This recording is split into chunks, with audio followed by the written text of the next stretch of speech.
மேரேஜ்ல எல்லாம் சுத்தமா நம்பிக்கையும் இல்ல, இன்ட்ரெஸ்டும் இல்ல. ஏற்கனவே ஒரு படுபாய்ப்ப வாழ்க்கையில வந்து ஃபுட்பால், வாலிபால், கொக்கோ, ஆடுபுலி ஆட்டம், பரமபதம்னு எல்லா ஆட்டத்தையும் ஆடிட்டு போயிட்டான். பேதியில போறவே பாதியில விட்டுட்டு போயிட்டான். மேரேஜே வேணாம்னு இருக்கேன். ஆனா இஃப் இன் கேஸ் எனக்கு ஒருத்தனை பிடிச்சு நான் கல்யாணம் பண்றேன்னா அந்த கல்யாணத்துக்கு A to Z detailed planning என்கிட்ட பக்காவா இப்பவே ரெடியா இருக்கு. ப்ரீ வெட்டிங் போட்டா ஷூட்டுக்கு 2 தீம், ஒன்னு கோயில், இன்னொன்னு பீச், ஒன்னு தஞ்சாவூர், இன்னொன்னு வர்கலா பீச்.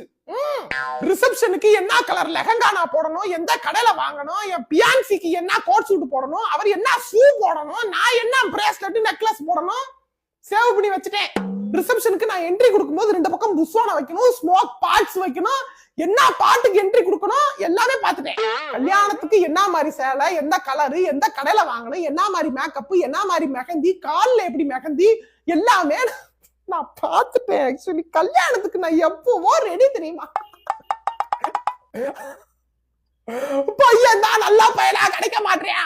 இது எல்லாம் முடிச்சிட்டு ஒரு சின்ன பட்ஜெட் ட்ரிப்பா சுவிட்சர்லாந்து போயிட்டு ஒரு இட்டு மால்தீவ்ஸ சுத்தி பார்த்துட்டு வந்துடணும்.